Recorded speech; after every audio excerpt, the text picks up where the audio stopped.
When people say like, what is the power of empathy and what does that actually do as a skill and what can it lead to? And the ultimate answer is world peace. Empathy Week has reached 1.3 million students across 54 countries. Wow. Our film program, which is a more intense thing, has been completed by 175,000 students. People think of like empathy as maybe a value, or they think it as something that you have, a trait, born with, a trait, exactly. But we define it as a skill because you can train it and you can get better at it. Yeah. You can also lose it. Research has also shown, like there's an organisation, Catalyst in America, that they've done research that shows if you have an empathetic leader or manager, everything improves. Imagery can be so powerful in changing people's perspectives on things. Empathy ultimately allows you to navigate the world so much better, and it also allows you to navigate change better. And we are living in a world with tech advancements, change is happening so much.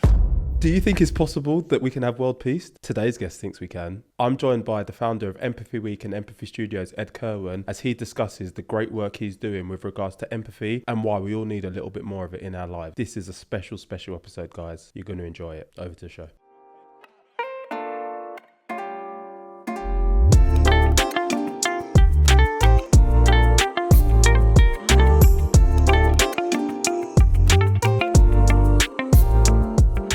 Hi guys, welcome to another episode of What My Best Friend Does, where we talk to best friends in the hope of inspiring you to take immediate action to find the career of your dreams. Today, I'm talking to the founder of Empathy Week and Empathy Studios, Ed Kirwan. Ed, how you doing, bro? Doing very well. Thank you very much for having me. My pleasure. We love to start with an icebreaker on this podcast. What did you want to be growing up? Oh my gosh, what did I want to be growing up? Do you know what? I didn't actually know. Yeah? I just thought I wanted to do something I was interested in. To be fair, when I first started getting through school and things, I was thinking medicine, doctor. I was interested in science. I think that was because I was pushed on a sort of academic side by my parents. Yeah. But also loved the practical nature of it. So it was like the practical academic subject. So that's, I suppose, something in medicine, doctor, something that involved people. Yeah. At the start. Okay, nice. So wanted to do something in medicine. You've now founded Empathy Studios and Empathy Week. So like, before we get into it, like I read the report that Empathy Studios did in collaboration with the University of Cambridge, where it spoke about the importance of empathy skills training. And right at the end of the report, there's a quote from you, and you say, "I believe that empathy is the single most important skill for humans in the future." Like, I just wanted to start there. Like, why is it the single most important skill for humans in future? And then, let's start there. And I would say now as well, okay, obviously. So, I think if you're listening or watching, the thing that I would say is like, think about what a skill that you've been told that you want to develop or that you think is going to be vital for your success in both professional and personal life. And often that could lead to something like, right, I want to be a great leader. I want to be really creative. I want to be a great communicator or explainer. I want to be really resilient. Essentially, all of these skills fall away without a foundation of empathy. Mm-hmm. And I think ultimately I also probably need to sort of define empathy, and we have lots of people define empathy in various ways. Think of it a bit like leadership. Leadership is defined in so many different ways by so many different people. But for us, if you took a one-word definition or a synonym of empathy, it would be understanding. Mm-hmm.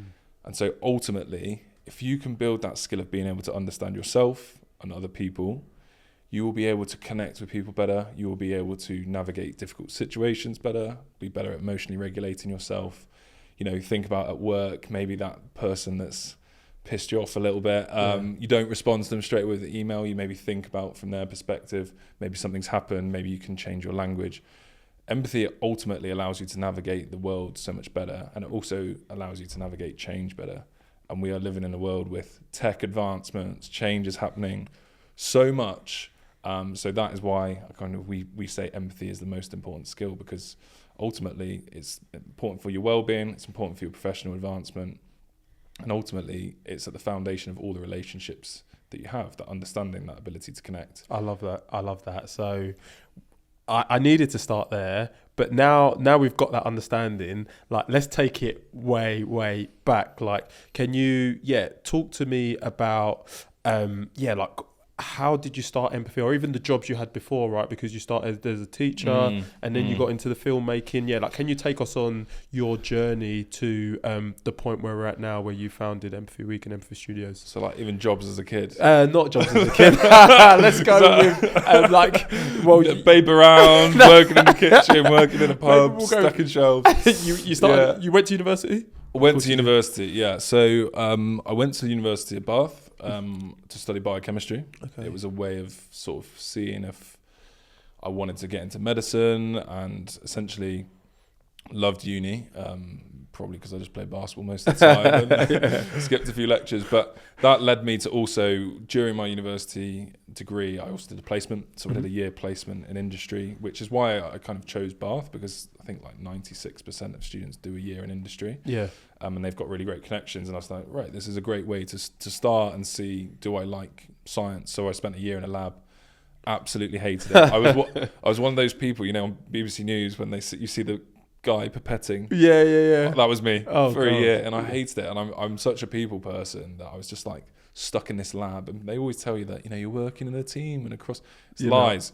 You've got headphones in, you're pipetting the volumes you can't even see, and I just kept killing all of the stuff that I was researching. So I was terrible at that, but I learned that I was terrible, and that's better than going into 3 years and doing that. And when I was there, they said, oh, do you want to maybe do some school out? I was that bad. They were like, do you want to do some school outreach? I said, yeah, go on then. And I realised, I quite like this. And then I applied for Teach First, which is I don't know if they call it a grad scheme anymore, but it was at the time very much so, which was like, basically, we'll take you from uni in 6 weeks, train you up, and we'll put you into a classroom. Teach First is only 6 weeks? 6 weeks training. I thought it was like a whole year or 2 years. So they do 2 years, but you enter the classroom after 6 weeks. After 6 weeks, completely on your own. You have no other support teachers.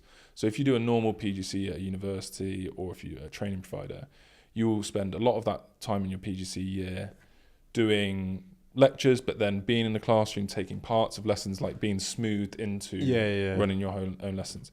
I left uni in June. I trained in end of June and July, had 4 weeks off in August, September. I was on a 15-hour, 16-hour timetable out of 25 hour lessons, so 16 hours a week, all my own classes. And it's like sink or swim. And loads of people have done it, and it is intense, but I loved it. That's how I got into teaching. So so Teach First, like, did it have to be science, or could you have anything? So primary school, you can teach history, maths. They do, and you just decide at the start of the program what it is you want to go into. Or? Yeah, they have like a kind of, I guess, a quota if they're trying to fill X amount of spots in X subjects. But science is one that's always sought after. Okay. Became a science teacher. Okay, so you became a science teacher. How long did you end up doing that for? 3 years, and the kind of 1,600 students in this school in North London, in Enfield, and absolutely loved teaching. But went up. I mean, I started when I was 22.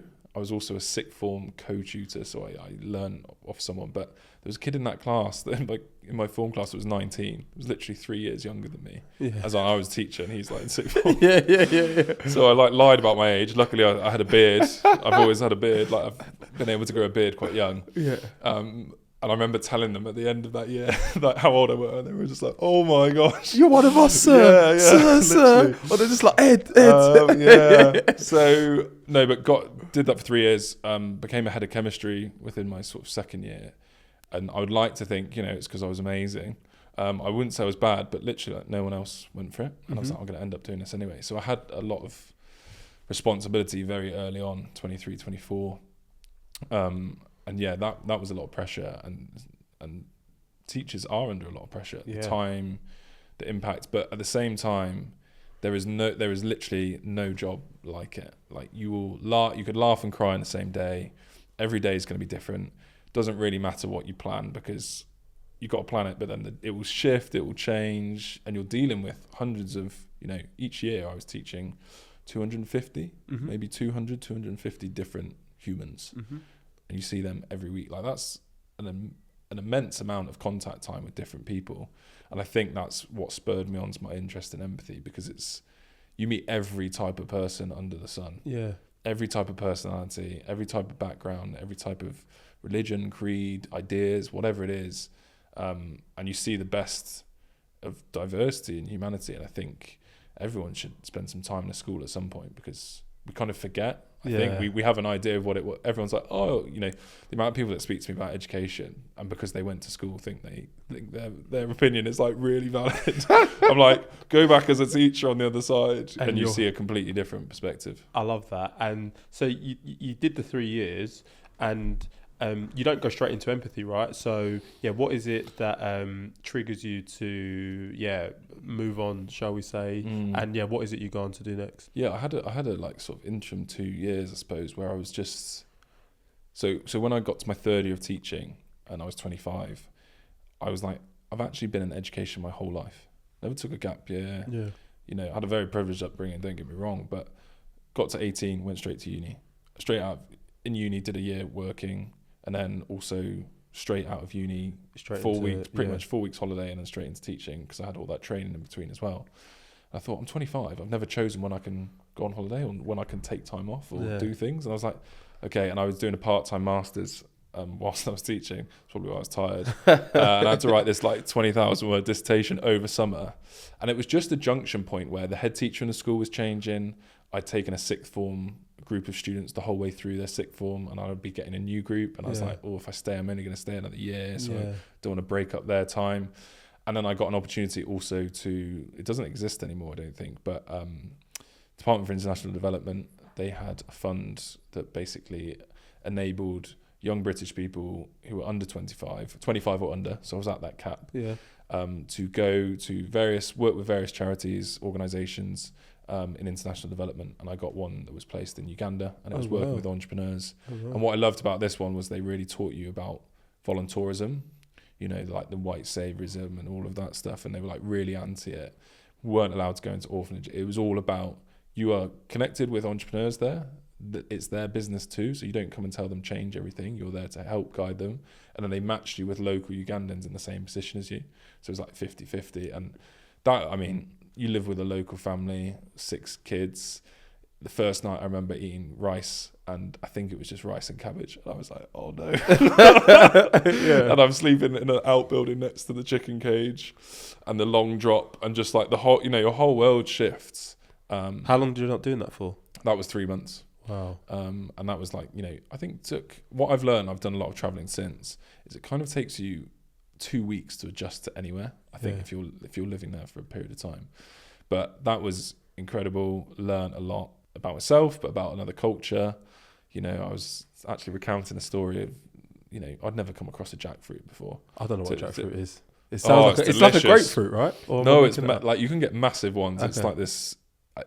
In the UK, they tin it, and it's like white, and it's like raw, and they cook with it. Okay. Like vegans cook with it, as like it's kind of like a pulled pork. You can make it into pulled pork texture. Okay. But if you try and do that there, they would like frown upon you. Yeah. But it's actually like a really, really sweet, quite sappy. I don't know how to describe it, but it's delicious. But you can get massive ones.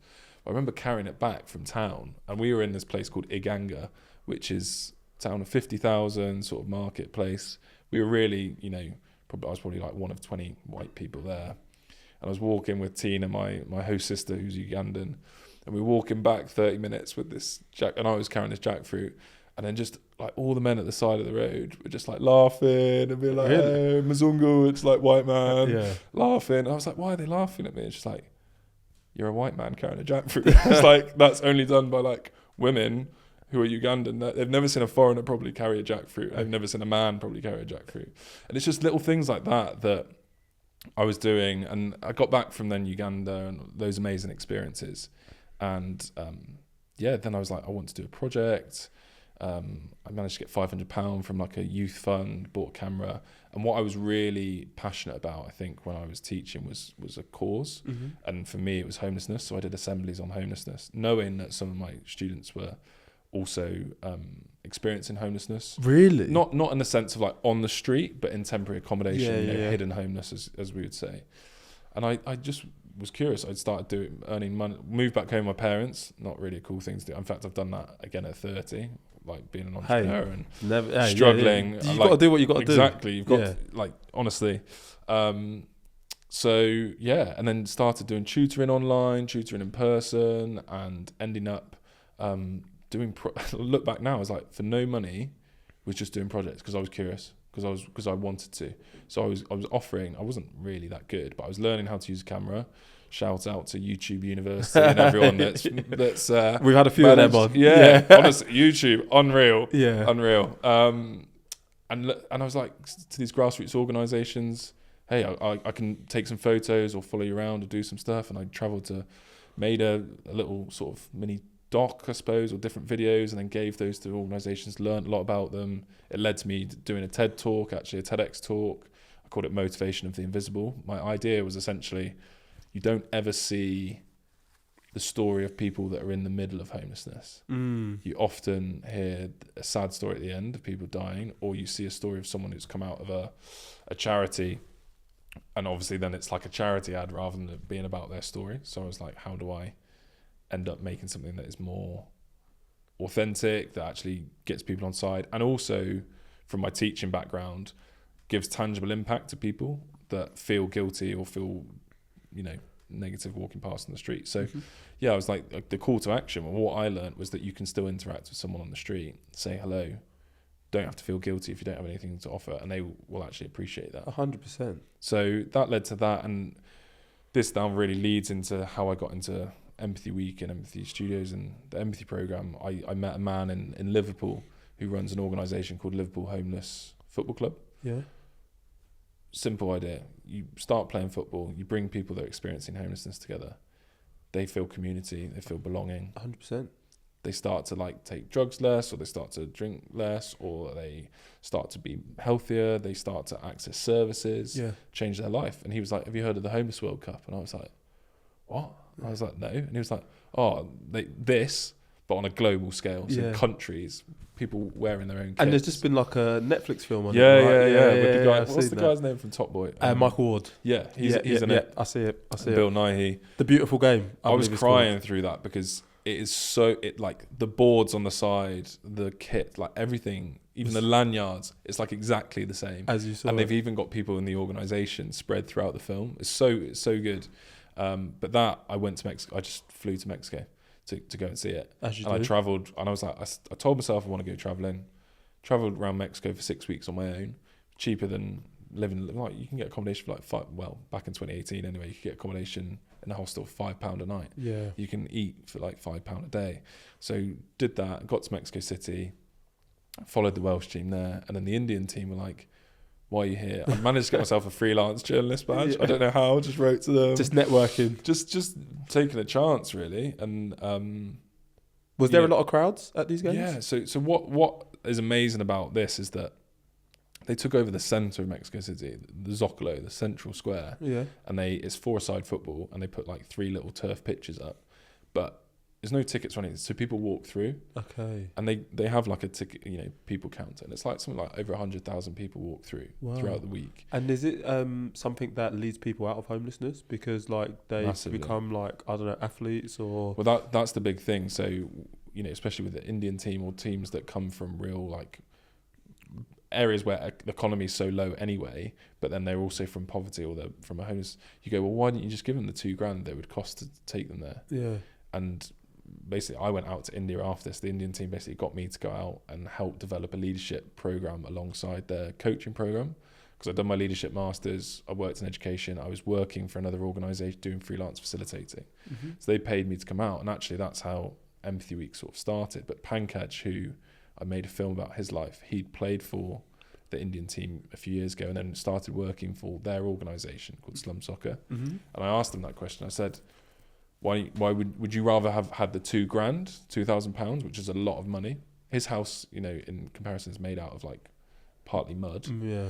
And he said, no, of course, it changed my whole mind, my perspective on life, everything. And he said, that is you can't put a price on that.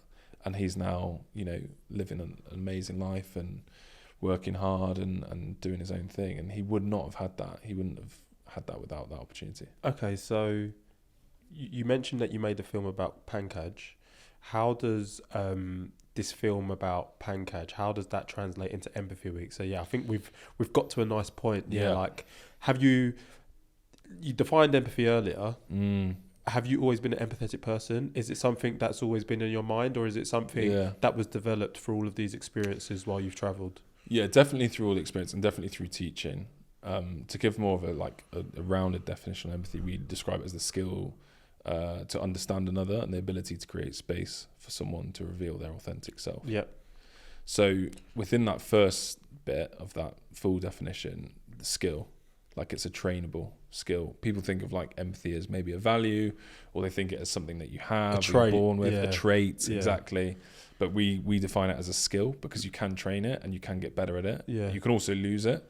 And I think for me, the real interest in empathy came from, I had a group of young men that self-called the U Gang. So in my third year of teaching, there were 24 young men that the school decided, let's put them all in one class, give them to Ed and another few teachers. They're all sort of failing, or sometimes issues with police, whatever, sometimes not there.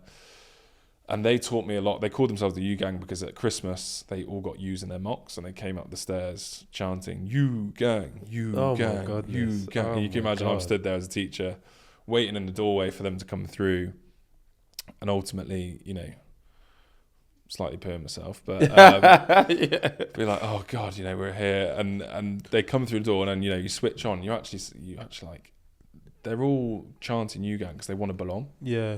And actually, they're scared young men. They're scared of failing. They already think they're failures. They've been told they're failures for a lot of the years of their education. The thing I had in common with them was a love of basketball, which they found weird, that I was a science geek and better than them at basketball. But I used that as kind of, I'd be like, right, we can watch the top 10 plays from last night if we get this done. Yeah. And they taught me a lot about understanding. Of course, you're not going to do your work if you're one of 6 brothers and you've only got your mum and you haven't had breakfast and this has happened, and actually trying to understand them on a level where, right, actually, how do we do this? Galvanize them, get them together, get them to be a team. Mm-hmm. I talked about us versus sort of the people that have expectations of us and not them, and actually bringing them together. And they actually, I wouldn't say this is just me, there's lots of teachers, great teachers involved in it, but they ended up with all without yous at the end of it. But they were a big sort of driver for me, retrospectively, I would say, looking back, actually realising, I wouldn't have even called it empathy at the time, but I was thinking, how do they operate? What is it that makes them tick? Why are they acting the way they are? Yeah. And then once you establish that, you can establish, okay, how am I going to teach them science?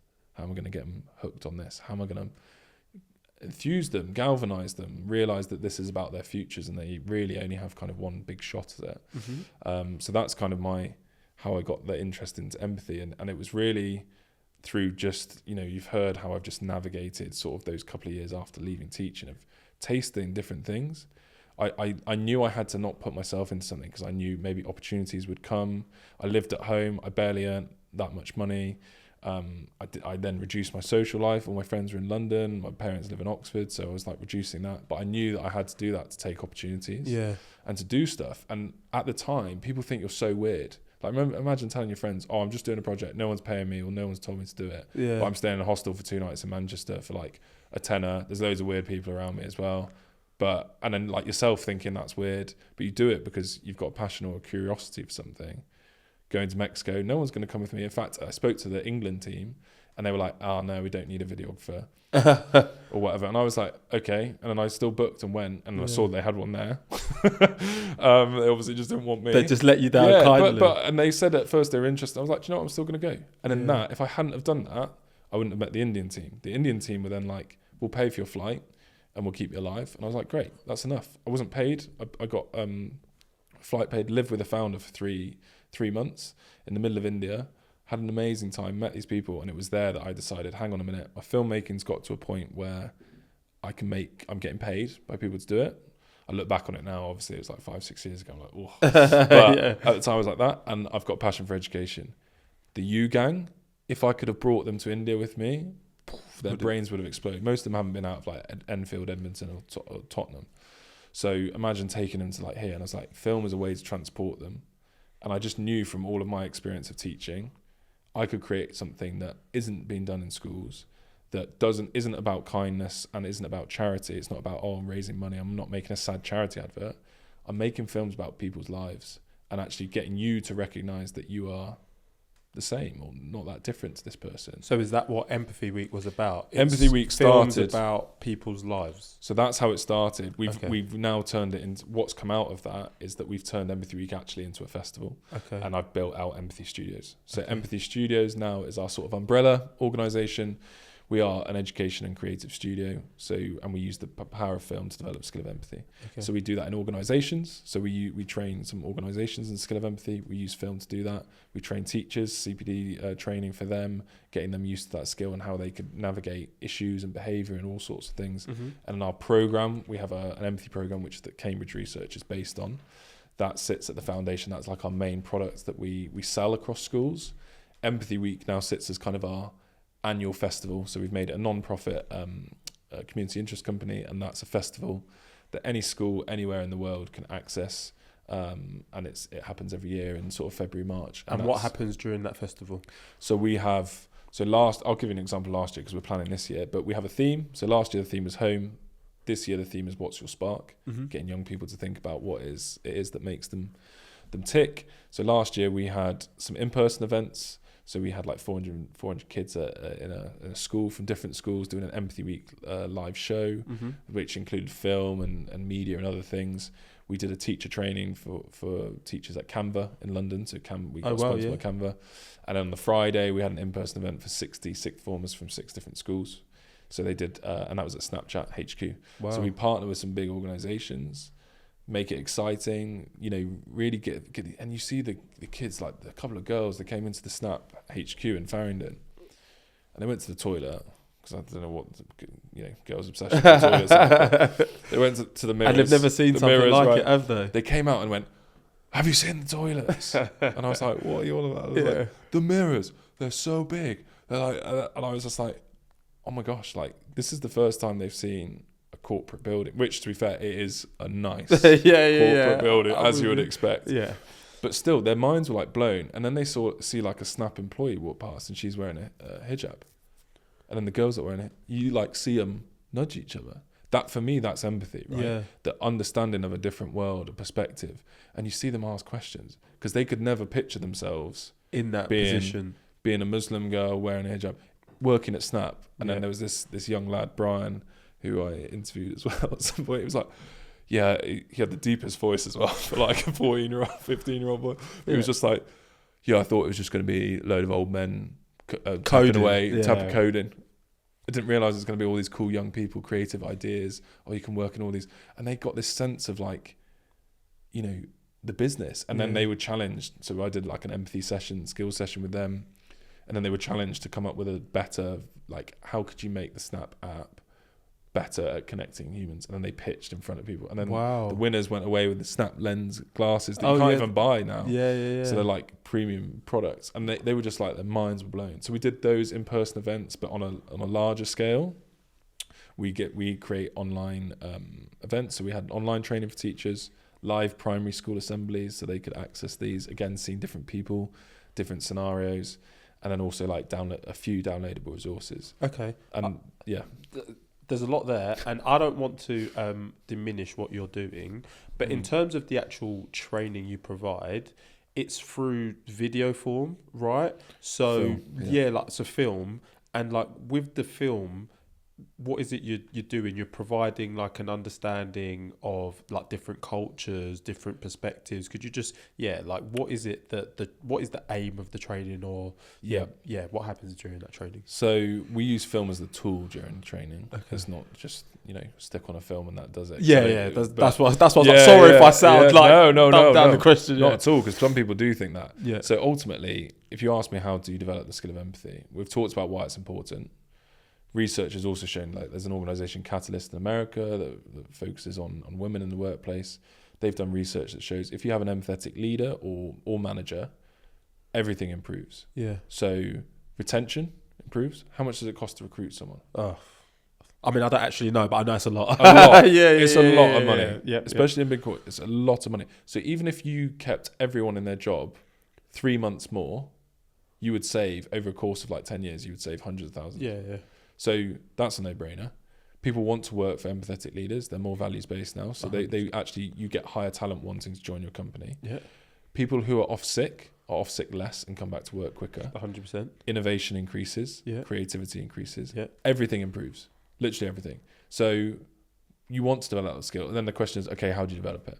Yeah. And that's the missing bit. So people know empathy is important and it can now deliver these big results. If you type empathy into Forbes now, if you look at like the history of articles, there wasn't many 2 years ago. Now there's almost like one a week. Yeah. Why? Because empathetic businesses and leaders and teams make Yeah. more money because Yeah. they're more productive, they're more innovative. Mhm.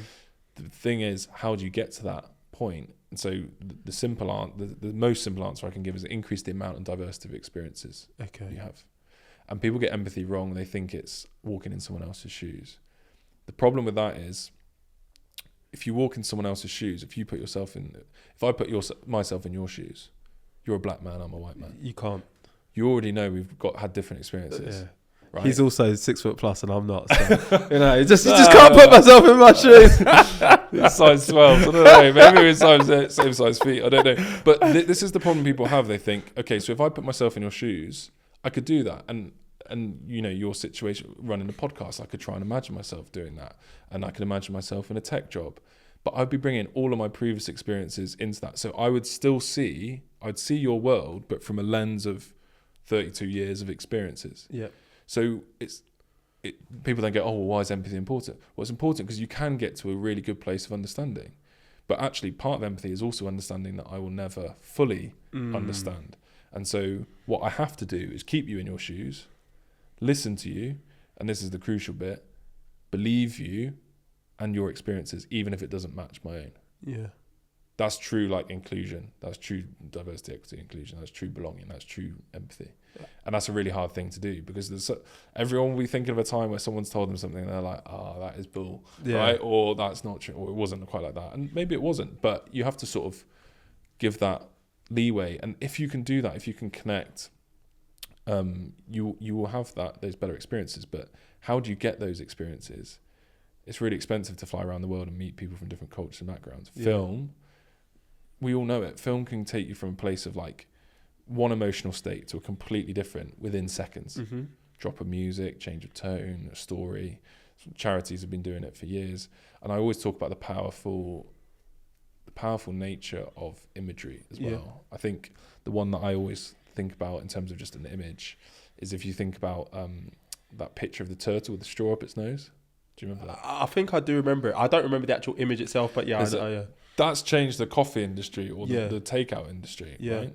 Now everyone's got paper straws. Yeah. It was almost off the back of that image, which made people like, why are we using so much plastic? Yeah. Why do we have plastic straws anyway? Why can't we change things? And that led to a massive change. So imagery can be so powerful in changing people's perspectives on things. And so we use film. And I've filmed now 25 different people from Nepal, India, Mexico, UK, people that talk about microaggressions and race, to someone who's got Down syndrome, cheeky chappy James, who wears a t-shirt that says "Chill out, it's only an extra chromosome." And he walks around town, and he he's aware he's got Down syndrome. And I'm like, when was the last time you saw a film of someone who has Down syndrome?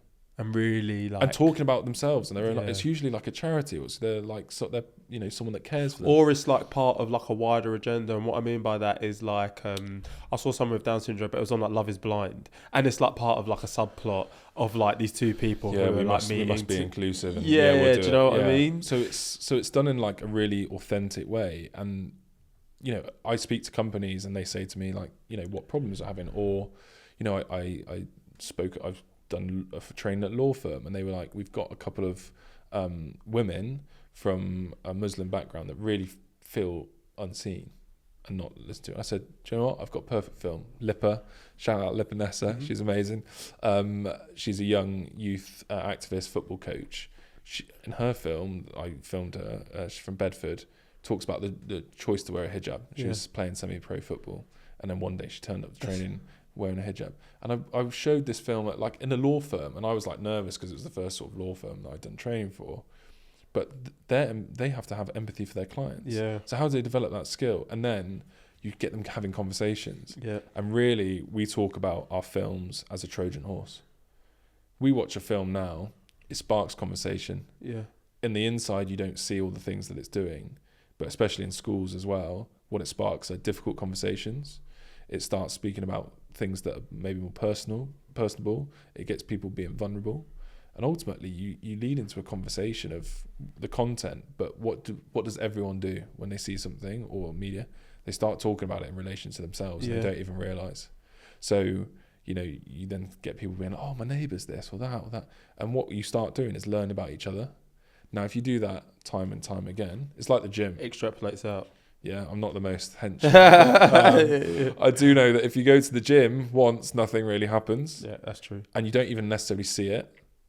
But you look back in 6 months' time, if you go periodically, you see a difference. And it's kind of the same with empathy. You don't necessarily see that impact. So by the way, like, I've really heard you there. But my question is, I agree with you, right? Give it enough time, you will see the impact. How is it's measured, right? Because you said that you've obviously done the study with the University of Cambridge. Like, how is it? Because it sounds a bit like opinionistic. I don't want to say that word. No. So do you have ways to tangibly measure the improvements? Yeah, and I mean, depending on if you come from a psychological point of view or a neuroscience point of view, again, it's like leadership. How do you measure leadership? Yeah. How do you measure effective leadership? Do you wire up your brain? It's often in the other things. So we took what we call a mixed methods approach. So we had a quantitative survey, which was based off of then a previous study that had been done. So you then take that and then you use the same sort of formula of questions. And then we also did interviews. And then in the interviews, you look for again, trends and matching words and phrases. And you essentially take an approach. And of course, with all science, and especially with this sort of mixed methods approach, and leaning more heavily towards a qualitative side, so words and descriptions rather than direct figures, there's always, errors, and there's always things that can be misinterpreted. But ultimately, you look for the trends, and ultimately you look for the changes. So we asked teachers to measure, through their own eyes and observations, has behaviour improved? And that wasn't necessarily because of the program. It's has behaviour improved? Yeah. Do you think your children are more empathetic? Can you describe any situations? So it's those anecdotes that also add as evidence. But you're right, it is something that's hard to measure. Companies would measure it in terms of over time, profitability, retention, profit, sick days, things like that. So you can measure it in those. There are a couple of websites out there measure how empathetic you are, and you answer 10 questions. I'm not really sure about that. Yeah. And also, how do you define empathy? Lots of people don't understand the word. People think it means kindness, yet people will also describe it as walking in someone else's shoes. Yeah. And both of those things for us, I always say kindness is often wasted without empathy. And a really quick example would be when I was teaching, I had a technician who helped me set up my science experiments for my class. And he was Muslim, but at Christmas I gave him a bottle of wine and said, thank you very much for helping me. Yeah. One, he doesn't celebrate Christmas properly, and two, he doesn't drink. Yeah. But he laughed. He laughed and went, Habibi. We had a really good relationship. But imagine the difference of me giving him some chocolates that I said, look, I've checked, these are halal, and I really appreciate all the effort you're putting in, and I've made sure you can eat these. And I know you don't celebrate Christmas, but have an amazing holiday. Wouldn't have taken me any more time. Probably have saved me a few quid. And he'd have been like, wow, he really gets me. Yeah. And I didn't make that mistake again. But, it's those little tweaks that keep people in jobs and businesses and build those relationships. So I've got so many directions I want to take this in. The first question, I always say this, I number them. I only ever number the first question and I just go off on a tangent. But yeah, what is screaming out to me is do all businesses actually want to improve empathy, right? So you've just said something there I never made that mistake again, and it's you have a lot of self-awareness. In this capitalist society that we live in, do people actually want to be more empathetic, or is it a PR thing where, oh my god, we've improved empathy? From your experience, is it a real genuine trend, I suppose, is my first question. Yeah, it's good point. I think people are going to be forced to move that way anyway, because I don't think young people who are the future workers want to work for a boss or work for someone that isn't 100%. values-based, 100%. That isn't people-based. that isn't understanding that, you know, the world is changing. So I think they'll be forced to. There's a great there's a survey done every year by an American organization called Business Solver, and they do a like empathy in the workplace survey every year, and it talks about CEOs seeing the importance of empathy, but also like how people rate this. It's really interesting how people rate empathy, and they're seeing a decline in some places. Yeah. I think ultimately, How do people rate empathy?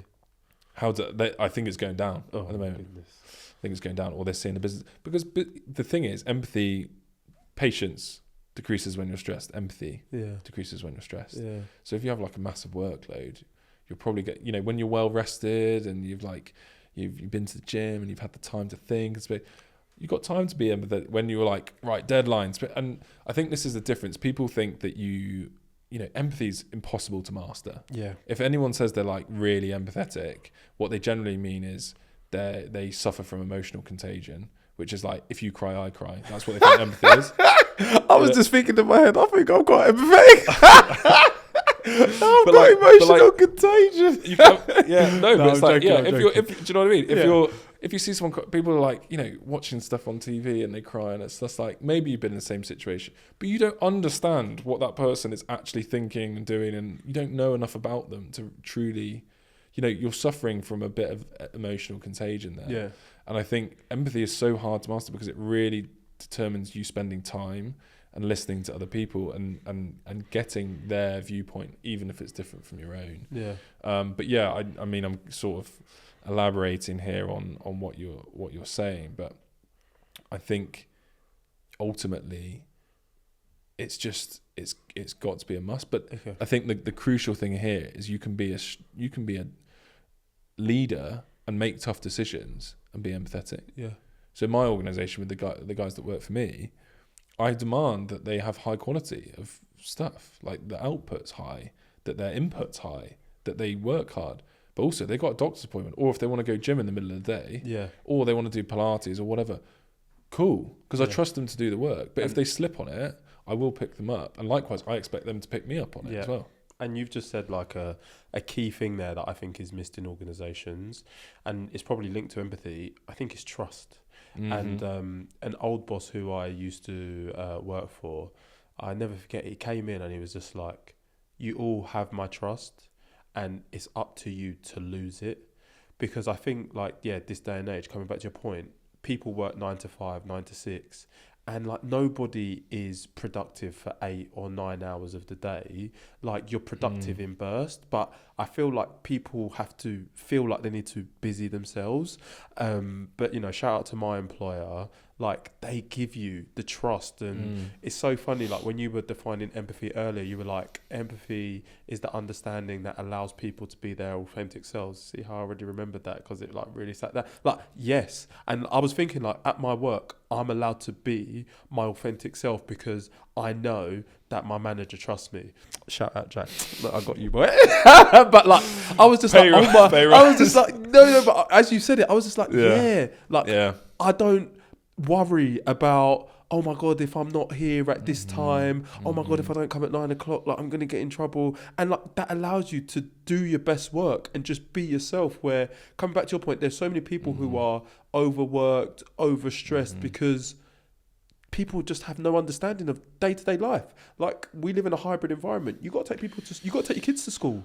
Yeah. Sometimes you got to like leave clock off early. You know, I had Sarah on my team.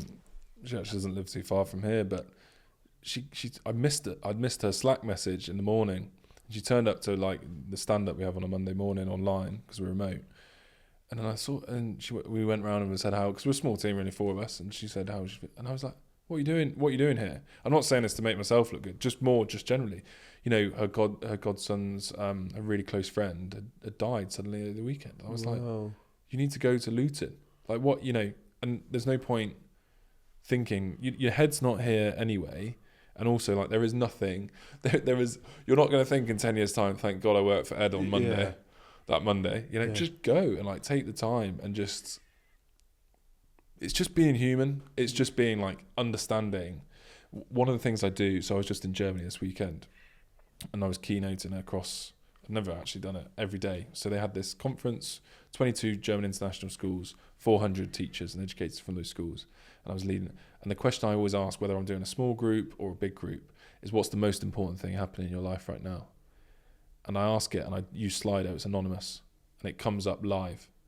So we had hundreds of answers coming in, and some people are laughing because someone's put like their 61-year-old tortoise. Yeah. Someone's just put like just got engaged, waiting my birth of my baby boy, or you know my marriage, and then you're like, you know, you don't know if that's positive or negative, and then someone's just put helping my husband through cancer,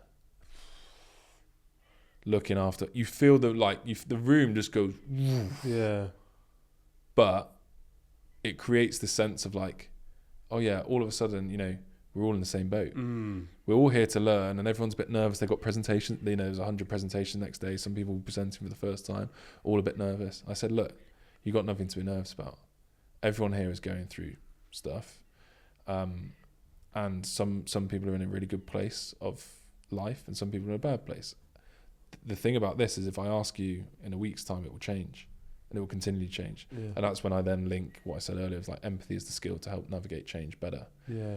But that question, if you have a chance, if you're listening to this, if you could ask that anonymously amongst your, or maybe not anonymously, but in your teams, you will learn so much about what's happening right then. And I used to do this as a teacher with a Post-it note. So after a holiday or something like that, just write down what the best and worst part of your holiday was. Yeah. And you collect, like, empathy is like that skill to collect what I call human data. Yeah. So, how many brothers and sisters do you have, or this, or what do you do? You know, and you build up this picture of someone, because that allows you to connect, and that allows you to build trust. And So that allows I am you to build empathetic. Now he said that, I believe I'm Yeah, empathetic again. Yeah, I think you probably are. I do that.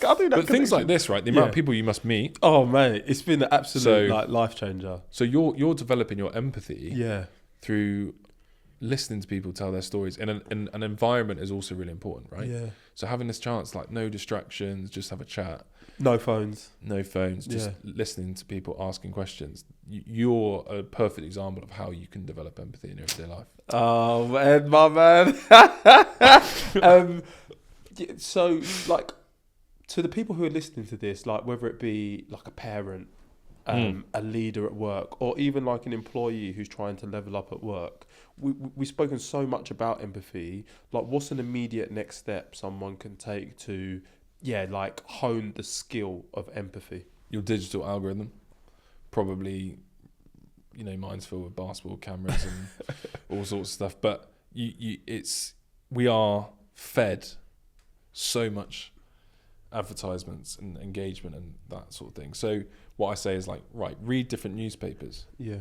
You know, some get a lot of stick, but if you go to the readership of that one, they'll say, well, that one's this, and understand what millions of other people that aren't in your demographic or aren't of your political leaning are reading and watching, because there are millions of them. And the reason we're seeing political divides and we're seeing so much division is, one, it's obviously spun. There's no bridge of understanding. There's no bridge of empathy. Yeah. So if, at least you can still see what people are watching. You can still disagree with it. Yeah. So try and change up your algorithm a bit. Mm-hmm. Follow people that do different things. Go to different events that you would never otherwise go to. If you're into rap and hip hop or whatever it is, or if you're into soul music, go to a different genre. Yeah. If you like spoken word but you hate musical theatre, go and see musical theatre. Yeah. Go to a different part of town. If you live in London, you know, like the differences between just tube stops. Yeah. In terms of communities, go to different things. The more you can experience different things, and over time, you know, I get the pleasure of meeting so many people as well. So I would like to think I'm quite empathetic, but it's, again, building it, and you still meet people and challenge your views. I think the problem is a lot of people living like they've got a bubble around their head. Yeah. And it just needs to be popped every now and then. So think about, when are you popping that? When are you experiencing something that challenges you or is new? I agree with you so much, and like, if you have the means, I know Ed touched upon it earlier, but like the importance of traveling and exposing yourself to different cultures, it really helps to, I don't want to say build empathy, but it gives you an understanding. Oh, it does. Like, I'll never forget, last January, I went to Kenya, and we're in the truck to like the safari park, and as you're driving through, it's 35 degrees, and like you see people in huts that are this high. There's no electricity. You see people drawing water from a well where there's literal animals standing and there's feces, and like this is their everyday. No electric.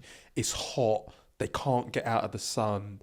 They can't, like, they don't know where their next meal is coming from. Also, like, there's bloody lions. There's like lions, bruv, elephants. But they're probably still wave and smile at you. Yeah. And it's like, Yeah. when you're like, bro, I ain't got nothing to worry about, man. It's like, it really helps to put into perspective any problems that you're going through in your life. And don't get me wrong, like, everybody has their own problems.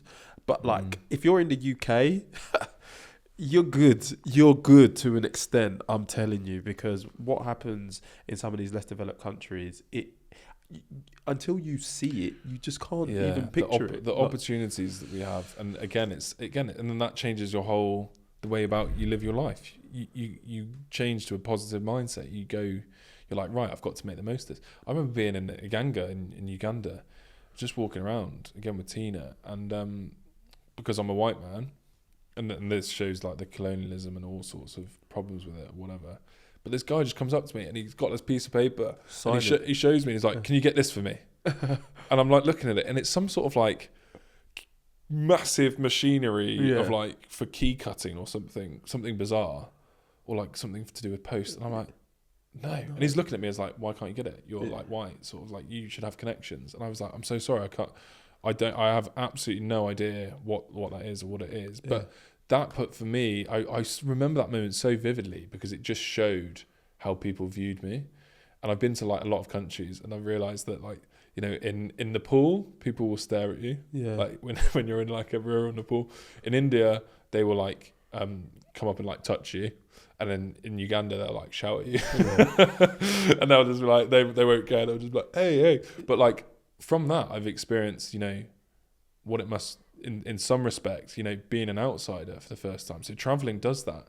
You know, if you go to Asia or you go to other places, like you experience being an outsider. And some people, unfortunately, will feel that, you know, in the UK, feel that here. 100%. But in some ways, the UK is also one of the most diverse places in the world, and or London cultures. Or Star. Or London. Yeah. Maybe not Dorset. But you know, again, it's like that point on traveling, just tasting different foods. Appreciate, you know, China. This is like such a like obvious example, but like they eat dogs, and like here that is like it's frowned upon. Yeah. You know, you're the devil, right? Yeah. And you can still say that is awful and evil or whatever you want to call it, but you should still go and speak to people or meet people in China and ask why they do it and things. And you can still disagree with them, but you will get a better understanding of culture. Yeah. And they'll look at you and be like, why are you eating that thing that's really weird? Well, I was speaking to a friend who's just been to Japan, and I think they eat frog. And apparently frog tastes like chicken. So like and I've never eaten frog. I've eaten snails in France, but the French eat frogs as well. Yeah, apparently it tastes like chicken. So you heard it here first. There's so much to unpack. Like, we've spoken about like what people can do, and you said like expose yourself, you know, to different situations, and take yourself out your comfort zone is the way I've taken that. For leaders in organizations, really trying to become more empathetic. Do you have any specific advice that you typically give to them? Yeah, I think being a leader is hard, and I think it's seen as like this gold standard, and everyone wants to get there. And then you get to that sort of position, realize that managing and leading people is really difficult. Yeah, I think if you want to have a culture of empathy, when I go to conferences or I speak or keynote or whatever, you see the people that are being managed that maybe are in entry level positions. They go, "Thank God he's going to tell our leaders to be more empathetic," and then the leaders are there and they're going, "Thank God he's going to tell everyone else to be more empathetic." and empathy has to go all ways, right? It has to go up, down, left, right, diagonal, across. You can't have empathetic relationships with it. So there is a responsibility on leaders to create a culture of empathy and go, "Look, I'm going to try and be as understanding of you, get to know you, etc." But also that's on people that are being line managed as well. But what's different about leaders is they have to role model. Yeah. So that's the difference. So if you are, and this can be done in a simple way, doing a gym session at 11 a.m. If you're saying to your staff, you know, we have a God, my voice, that used to happen all the time when I was teaching. Can you imagine teaching the U gang? Your voice breaks. From talking. And then anyway, what was I saying? Yeah, so you have to role to gym model. at 11 a.m. Yeah, role model. Yeah. Yeah, and you say, we have that approach at work, but you never take that time. You never take time for yourself, or you never gym, or you never do anything. Take that time. Everyone else is going to be scared to like, well, is that really the culture? Yeah. Or am I going to get like scolded or like said, why am I not working hard enough for going to a gym session at lunch, which is going to run over by half an hour? It's a bit like unlimited time off. Yeah. Take as much time off as you want. Yeah, but if you actually do, I hate that policy. I just think people want boundaries, and they want to know where they fit, and there has to be some flex on those. But yeah, I would say for leaders. And also vulnerability comes up a lot, and I think a lot of leaders then go, and I'm like, no, you don't have to be completely openly vulnerable about everything. You can be vulnerable to a certain degree. Work is also a place of refuge for a lot of people, where they don't want to be vulnerable, where they can be vulnerable to a certain extent, but they also have boundaries, and and that's okay for some people as well. Like you don't have to share everything about your whole history and all the things you talk to your therapist about at work. Like work also has to have some boundaries. So it's about finding that balance, but really that's where the empathy bit comes in. It's understanding, how does Jerry want to be talked about compared to Sandra, compared to Jerome or whoever? Yeah. How leadership is not what is my leadership style and how am I going to be a leader? It's how does everyone want to be led? Yeah.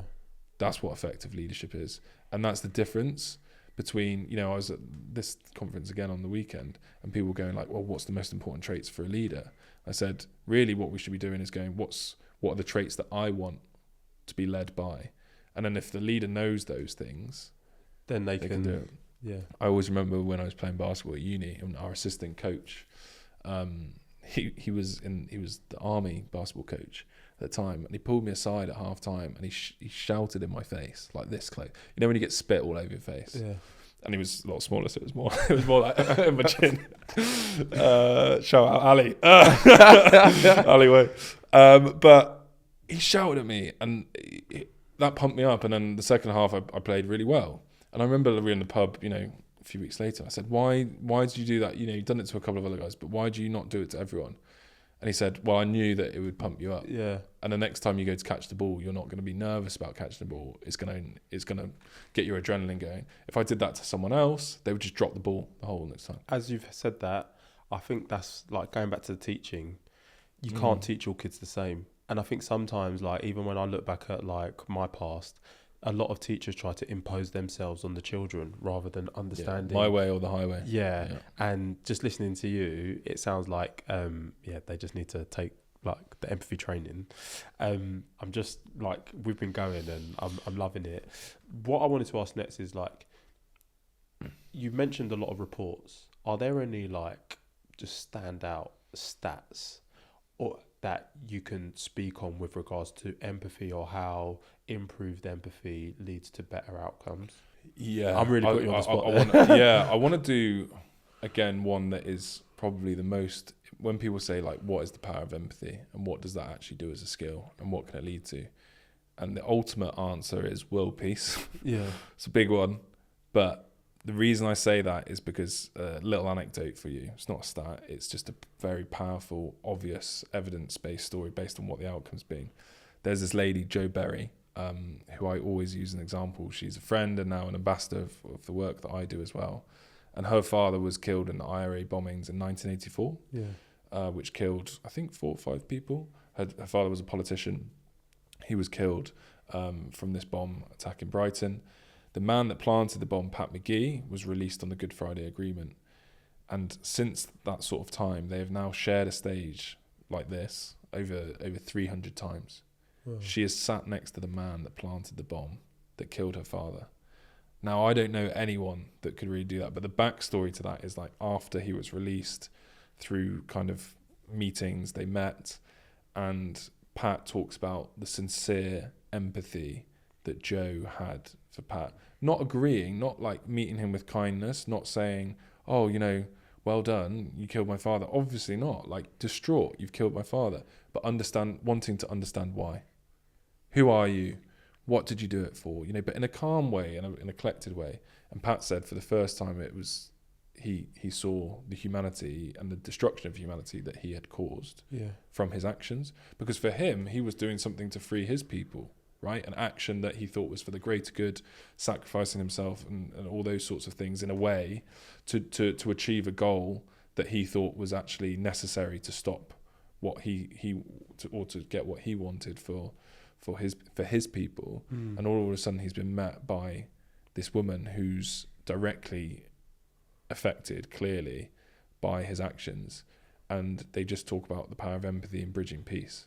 And there is no conflict, there is no desperate situation in society right now, whether they're talking about Gaza or Lebanon or Sudan or Venezuela, all of these issues, and some of them that don't get any press and any attention, where empathy is not a central part of the solution.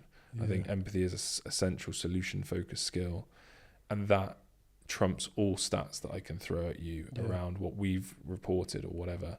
It is fundamentally a very difficult skill, but if you can grasp it and use it, you can turn enemies into friends, you can overcome the most serious of issues and the most serious of atrocities. And I think we need that more than ever at the moment. I love it. Mate, that was so powerful. I was so engaged. I lost my train of thought. No. Okay, no. So sorry, I've got it. So on that, and you've kind of just said it there, like, what is your ultimate mission with Empathy Week and Empathy Studios? Upskill everyone in the skill of empathy, because it's going to be the thing that helps everyone live a more successful, happy life. So I'm driven predominantly in the education space because that's where my background is, and the power of if you can develop with Empathy Week we talk about building an empathy generation.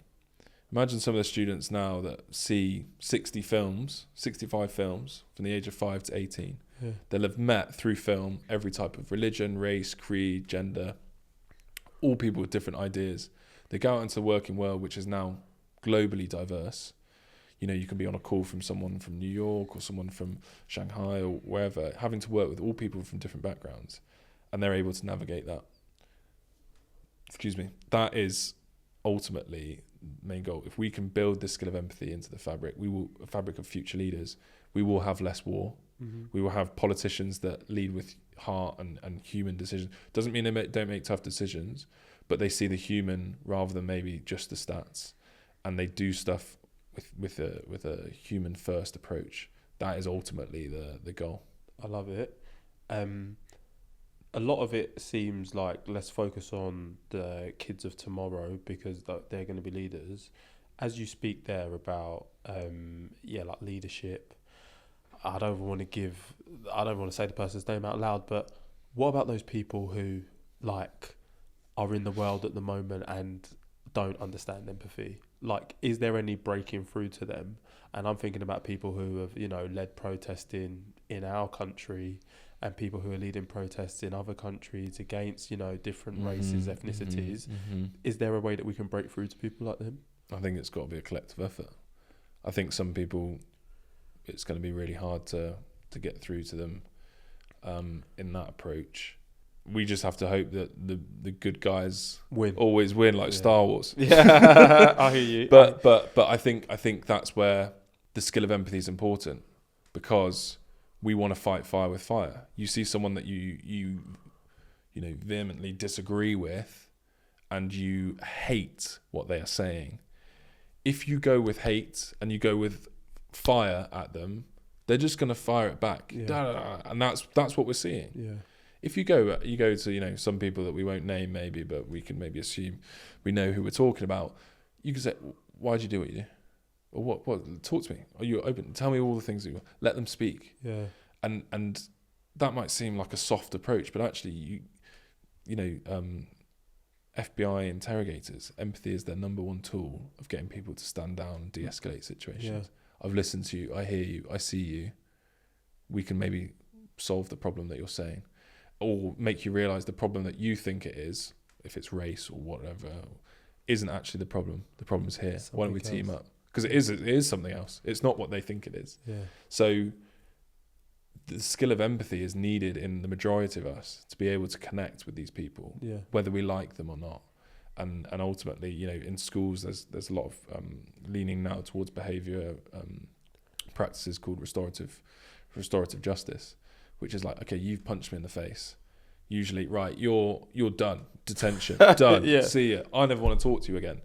But actually, it's like, right, well, why have you done that? Yeah. And I get to understand that. And that's not being soft. You still get the punishment. Yeah, exactly. But I was about to say, yeah. Still get, well, you're not let off. Okay, yeah. But actually, why have you done what you've done? And from a teacher's point of view, you could safeguard against the next time almost. Safeguard against the next and change it. And I love it. why are you an angry young man? There's something going on. Yeah. The behaviour does not, there's always a reason for behaviour. There's never an excuse. Yeah. So I need to find out what the reason is, because I can stop that from happening next time. And the excuse bit, there's no excuse, so you still get the punishment, but next time it won't happen. Yeah, I get that. Mm. The final thing in this section, like, we've spoken about empathy, right, in the workplace, and like in the tech industry, it's happened a lot over the last couple of years. There's been a lot of layoffs, a lot of people losing their jobs. To like the HR practitioner who's in charge of like letting people go, can they do it with empathy? Like, I've been part of a process where I was made redundant a few years ago, and it was not an empathetic process. If I had to like speak personally from my experience, I came away from the experience feeling discarded, feeling undervalued, feeling like worthless almost. To HR people, because it's obviously such a difficult thing to have to do, how is it they can use empathy to turn a negative situation into like a neutral stroke of wind, I suppose is the question. You know, people say, oh, we've got especially if you're in a big company, oh, we've got such massive numbers, we're laying off 1,000 people, or doesn't matter. You can still have a human approach to it. I think I saw it happen in COVID. I can't remember the name of the company. They did it all on Zoom. Well, yeah, there was something that was leaked, or like it was even just a letter. Awful. But on the flip side, there was another organisation that went, look, we've hit a really tough time. We can't keep everyone, and it's breaking us. But here is a list of all these amazing people, and they're up for jobs, and if you're in a position, you should be hiring them. Yeah. What an amazing way 100%. to like handle that.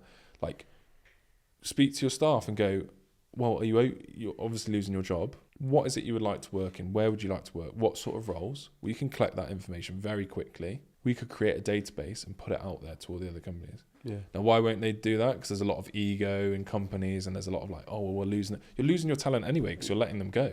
So why not help them onto the next step, and also signpost and help other companies, and then be seen as and then when you regrow again, if you have the capacity to do that, what an amazing employee somewhere that I know that even if they get to the tough times, they'll help me onto the next step. Yeah. Like, that's just an idea that I had, but that's doable. That's not hard. That's not difficult. I think some people need to hear it, and that's why I said it. Yeah. To date, you've been around for about 5 years, I believe. How many people has empathy impacted? Yeah, I say this number, and I don't really like, because I'm so in it all the time, but Empathy Week has reached 1.3 million students across 54 countries. Wow. Today, and our program has been like our film program, which is a more intense thing, has been completed by 175,000 students. Wow. Across, a lot of countries as well. And where do you see empathy and yourself in the next 5 years? I mean, manifest it. I call it the manifest corner. I'm obsessed with it, really. I think it's so interesting. I think learning about different people's lives is so interesting. I think navigating change, I think being able to connect with people from different backgrounds is so interesting. I always think anyone that's got a phobia or ism of anything, if they just sit with a person that they're scared of or hate or whatever, and just listen, often they haven't ever met someone like that. And that's why they have this fear. And we have a fear of the unknown anyway. So what I hope to see is that Empathy Week is like an international empathy event. life. It's every day, all day, every day. Genuinely, I was saying to I think it was Lippa who I made a film of and who helped host the Empathy Week live show. We were chatting before the last one. We were like, why not Wembley? Why not 90,000 kids? Yeah, in a massive stadium, experiencing live film, live music, hearing people's stories, empowering others, leaving with conversations. What an incredible thing! And I think, why couldn't we go even more international to the point where this, and from a policy point of view, getting empathy, emotional regulation, emotional health skills into a curriculum that changes education. Because at the moment, I'm not one of those people like completely crush the curriculum and throw academics out the window, right?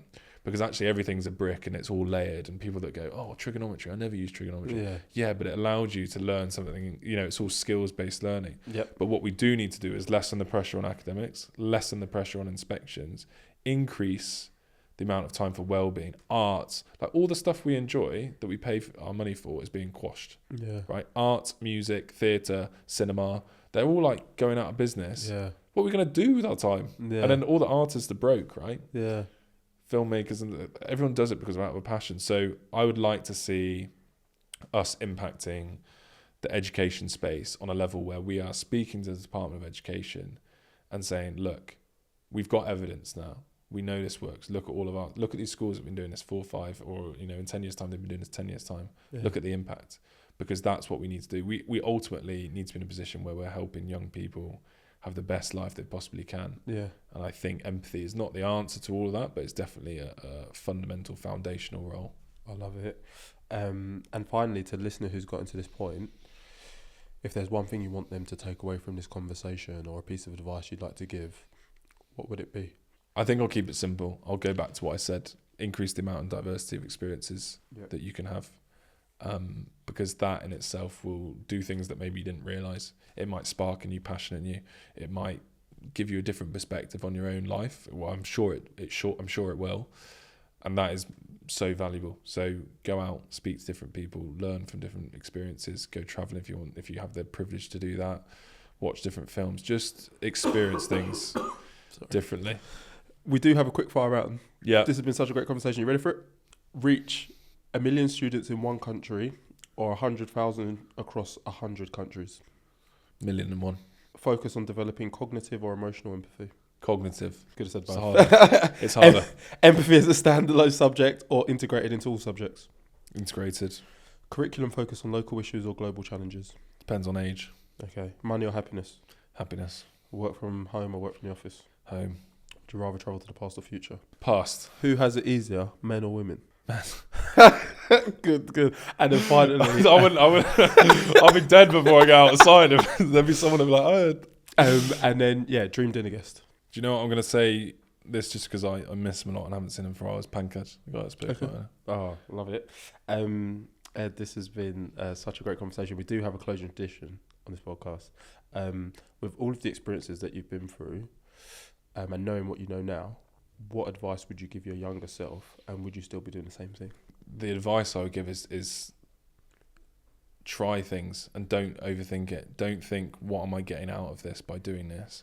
Do it because of your curiosity. Do it because you want to do it, and actually ignore, especially when you come into your 20s, ignore kind of what everyone else is doing, because it'll probably be all the same stuff. So take a risk. You've got time to take a risk. Take a chance and do something you're passionate about, because the worries about money and think you'll find a way. I had to move home twice. I moved home when I was 30, only 2 years ago, and I'm only like back in London sort of 8 months properly. Had to do it to follow what I wanted to do, my passion and dream. So don't overthink things. Do it. Try it. Fail. Keep failing. Learn. But just lead with curiosity. And yeah, I think I would end up in the same thing that I'm doing now, because I've just followed my natural intuition and curiosity. I love it.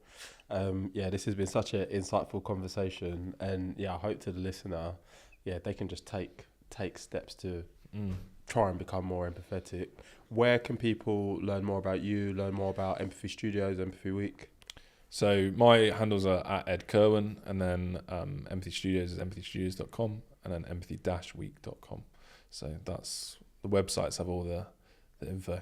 I'm looking forward to running this back in a few years' time to seeing where we're at. Yeah, let's do it in Wembley. In Wembley. 100%. Nice, let's do man. But this has been such an amazing conversation. If you've gotten to this point in the episode, you know what to do, guys. Like, subscribe, share, comment. This one has been all about empathy. This has been another episode of What My Best Friend Does. Now go and take some immediate action. So that's it. Over and out.